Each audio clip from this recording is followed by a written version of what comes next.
Hey guys, in this video I'm going to show you how to enable iMessage on iPhone. Now for us to get this done, let's head over and open the settings right here, and we're going to go ahead and scroll down to the apps. In the apps, we're also going to locate the messages. There you go. I'm going to click this one right here and then scroll down to iMessage. You can go ahead and enable this one.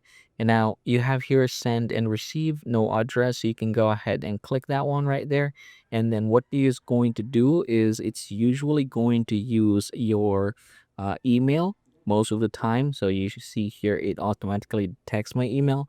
It's trying to verify my phone number as well. And we're going to leave it at that.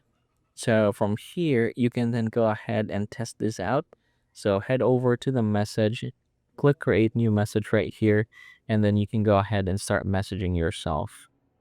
So I've added the email. You can see that iMessage here has been enabled. We can then go ahead and start this one. There you go, delivered and then read. Yeah, because that's just us anyway. So yeah, that everybody's how you're going to get this done. I hope this video helps you out.